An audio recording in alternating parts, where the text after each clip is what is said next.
नमस्ते। यदि हम इस संसार को देखें खुली आंखों से, श्री अरविंद कहते हैं खुली आंख से देखना चाहिए, और जो इस संसार को खुली आंख से देखने का साहस करता है, रखता है, उसी को श्री कृष्ण का विश्व रूप दर्शन होता है। ये श्री अरविंद स्पष्ट रूप से बताते हैं, ऐसे जो गीता में है।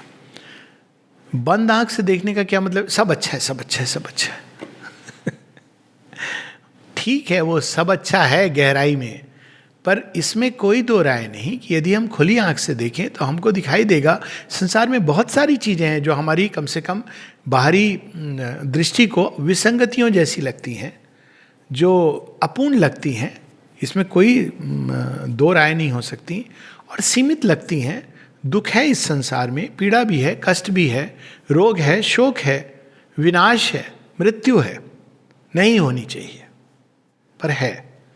अब अभी हम उसके कारण में नहीं जा रहे हैं, लेकिन जब हम ये देखते हैं तो हमारे पास क्या विकल्प रह जाते हैं। एक विकल्प है कि भाई दुख है लेकिन सुख भी है, तो दुख सुख का खेल है, हम इसमें चलते रहते हैं। दुख की बगिया में थोड़े सुख के फूल बटोर लेते हैं, फिर बटोरते बटोरते थोड़े छीन झपट भी लेते हैं, बगल वाले के बगीचे से भी कुछ सुख हम तोड़ ले। ये एक एवरेज, सबसे जो निम्न प्रकार की सोच है वो ये है कि भाई दुख तो है पर हम सुख जितने बटोर सके अपनी टोकरी में डाल सकें। ठीक है, ये एक सोच है, इसमें कोई समस्या नहीं है, चलते रहिए। आप देखोगे कि वो सुख के बीज, सुख के फूल जब मुरझाएंगे तो उतनी ही पीड़ा देंगे। दुख की बगिया से ज़्यादा पीड़ा वो देंगे जब सुख के फूल मुरझा जाएंगे। और आप देखोगे मेरी डोलची में फूल तो सारे हैं लेकिन खाली है, क्योंकि सब मुरझाए हुए हैं, सबकी सुगंध चली गई है, लेकिन वो उनकी समस्या है। ये पहला विकल्प है। कोई भी बुद्धिमान मनुष्य जानता है कि क्षणिक चीज का सुख क्षणिक होगा। A transient object can bring only transient happiness. This is sheer logic. कोई स्पिरिचुअल बुक पढ़ने की जरूरत नहीं है। जो चीज अपने आप में स्थिर नहीं है, नाशवान है, जो अनित्य है, वो कैसे नित्य सुख दे सकती है?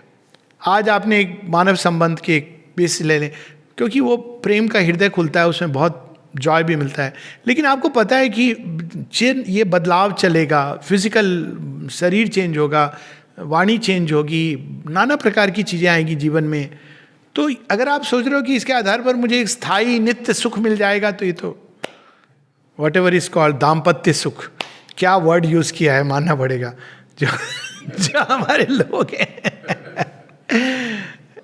ठीक है, आप प्रयास करो बटोरने का ये, लेकिन ये एक प्रयास, भगवान ने सिस्टम बड़ा अच्छा बनाया इस संसार का।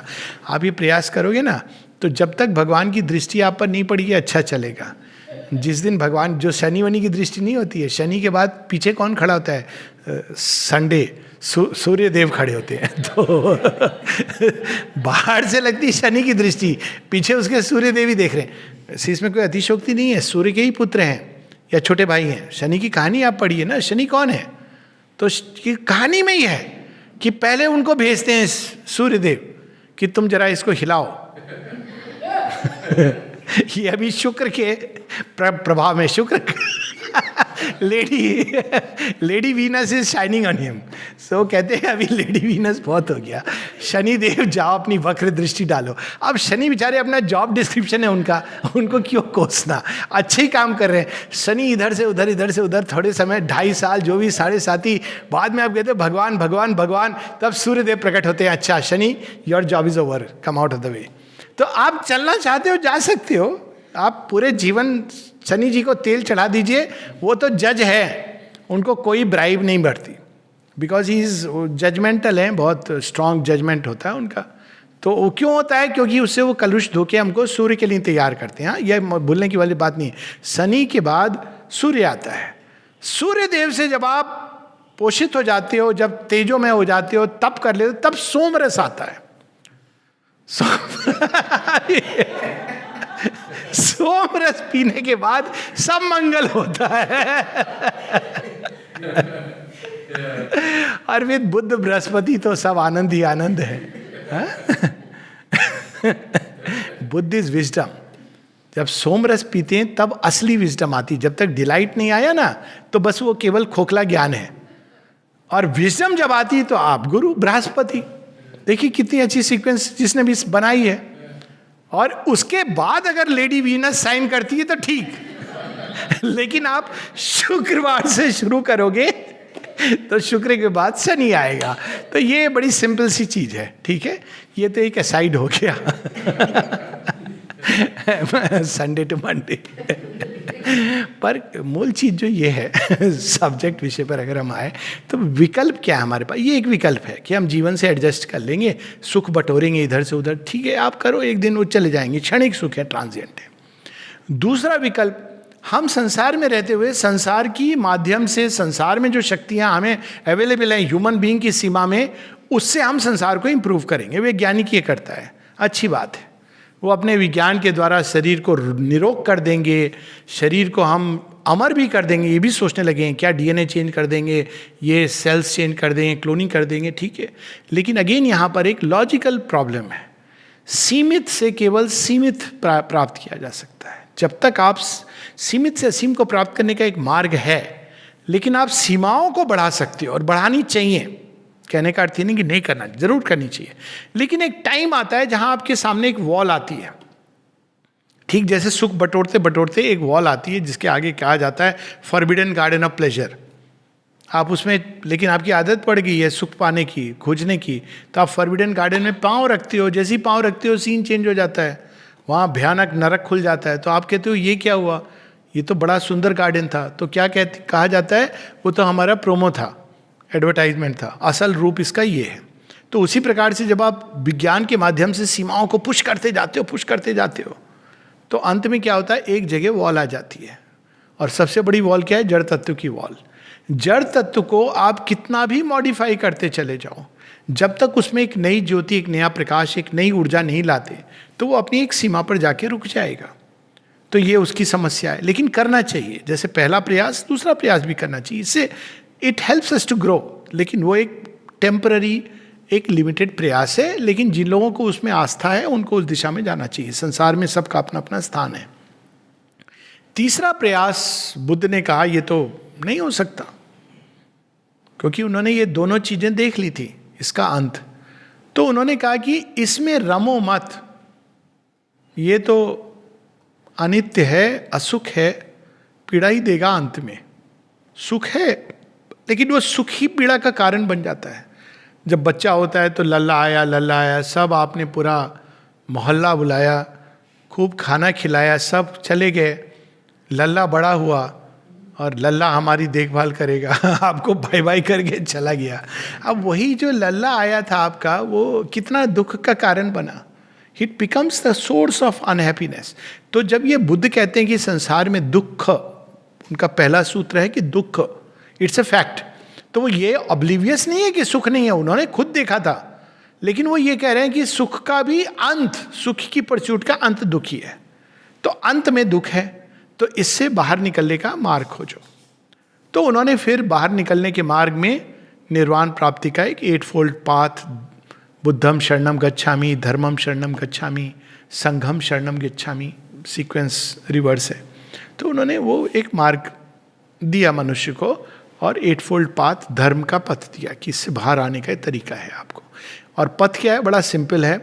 आप जब तक जीवन में हैं, आप अपने को एक balance, moderation, right conduct, right perception, जिससे कि आप जीवन में ऐसे जीते हो कि आपकी अहंकार और कामनाओं की गांठ ढीली पड़ती जाती है। बेसिक उसका प्रिंसिपल बड़ा सिंपल है। अगर थोड़ी देर हम ध्यान करें तो हम भी इसी निष्कर्ष पे पहुंचेंगे कि गांठ इतनी जो पकड़ी हुई है, तो क्या कहते हैं, राइट परसेप्शन। पहले चीज़ें जैसी हैं उनको वैसे देखो, अपनी कलरिंग से देखोगे तो दुख तो है इतना, उतना बढ़ जाएगा। किसी के कारण आपको लग रहा है दुख हुआ, ये सच नहीं है। परसेप्शन देखो तो हमारी एक्सपेक्टेशन के कारण दुख हुआ। लेकिन जब आप ये कहते हो कि वो उसके कारण, तो आप दुख और बढ़ता जा रहा है और ऊपर से आप कुछ नहीं कर सकते, because you can't change the other person. So right perception, right conduct, right understanding, ये सब उनके 8-fold पाथ में आते हैं। तो उसका मूल क्या है, जीवन को सही ढंग से देखो, बैलेंस लाइफ लीड करो, मॉडरेशन में लिखो रहो, बहुत कामनाओं के पीछे मत भागो कि दूसरे का ये भी मैं हड़प कर लूँ। जो ईशावास्यम इदम सर्वम यत् किंच जगत्याम जगत, जो उसमें यही है ना, तेन त्यक्तेन भुंजिता, माँ हृदय कस्य स्विद्धनम, दूसरे की धन संपत्ति पर तुम्हारी आंख क्यों है? बहुत महत्वाकांक्षा में जियोगे तो जीवन आपका जो मिलेगा भी वो हमेशा एक फियर में रहोगे कि ये लूट ना जाए, छीन ना जाए। तो बड़ा सुंदर एक लॉजिकल चीज है उसमें, बुद्धि इज वेरी लॉजिकल। और इस तरह जब हम कहते हैं तो इनकी पकड़ ढीली होती जाती है और हमारा मन ईश्वर उन्मुख होने लगता है, परमानेंट की तरफ। बुद्ध ने ईश्वर की बात नहीं की, लेकिन परमानेंट, क्योंकि हम देखने लगते हैं कि ट्रांजिएंट चीज़ों में नहीं है वो चीज़, ये वैराग्य वो वाला वैराग्य नहीं है।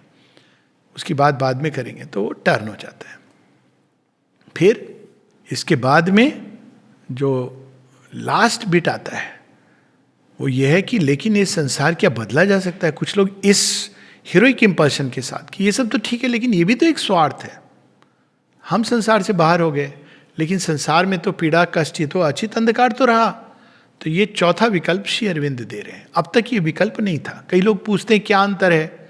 ये अंतर है मूल रूप से कि श्री अरविंद मोक्ष को केवल एक स्टेप मानते हैं। ये जरूरी है कि हम अस्थाई अनित्य की पकड़ से बाहर निकले, ये जरूरी है कि हम पीड़ा की गुफा से बाहर निकले, शोक से बाहर निकले, लेकिन वो अंत नहीं है। उसके बाद हम उसमें उतरते हैं ड्यू प्रिकॉशन लेके, पूरे ज्ञान के साथ, और इस संसार के अंदर वही जो हमें अंदर में प्राप्त हुआ है उसको विकीर्ण करते हैं। वो परफेक्शन जो हमारे अंदर है उसको हम बाहर प्रकट करते हैं, मैनिफेस्टेशन में सहायक बनते हैं।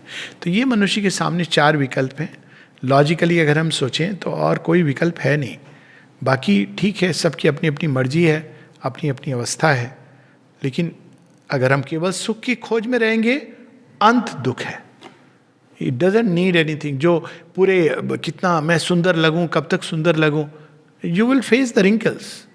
आप हेयर डाई भी कब तक लगाओगे? बड़ा भद्दा लगने लगेगा कि आपके चेहरे पे झुर्रियां पड़ गई हैं, बाल काले हैं, कोई पूछ लेगा कि कौन सी डाई लगाते हो। तो एक एक्सेप्टेंस के साथ उस मैक्सिमम आप ये कर सकते हो कि live with a certain acceptance कि लाइफ इज इम्परफेक्ट। वो भी आपको एक फिलोसॉफिकल डिटैचमेंट देगी। पर सुख की तलाश करोगे तो अंत में दुख आएगा। दूसरा ये प्रयास है कि भाई हम इसमें रहते हुए इसी के माध्यम से इसको बेटर बनाएं। शायद हो सकता है कोई एंटी रिंकल क्रीम आ जाए, ऐसा भी प्रयास करते हैं। विटामिन ई दे दीजिए, विटामिन ई दे दीजिए, क्या होगा विटामिन ई खाने से? हमारी झुर्रियाँ नहीं आएंगी। तो आप दिखाओ, जितने डॉक्टर हैं जिन्होंने विटामिन ई को ईजाद किया उनकी भी झुर्रियाँ हैं। तो आपको बताना पड़ता है कि ऐसा नहीं है। ऐसी कोई दवाई आज तक नहीं मिली कि जो बुढ़ापे को ठीक कर दे, या आप उसको लीपापोती कर सकते हो। मकान पुराना है, इमारत हिल रही है, बाहर से आपने पेंटिंग करा दी, डेंटिंग पेंटिंग से कार नहीं हो जाती है, दिखने लगती है नहीं, इंजन वही रहता है। तो ये एक लेकिन तरीका है मनुष्य उस पर। तीसरा है कि जब एक बार देख लेता है कि नहीं ये इम्परफेक्ट है, तो परफेक्शन की खोज में निकल पड़ता है और देखता है बाहर नहीं है परफेक्शन, इसमें नहीं है, अंदर है। और चौथा है रूपांतरण का मार्ग। तो ये चार विकल्प है मनुष्य के सामने, चुनना अपनी अपनी नियति है। नमस्ते।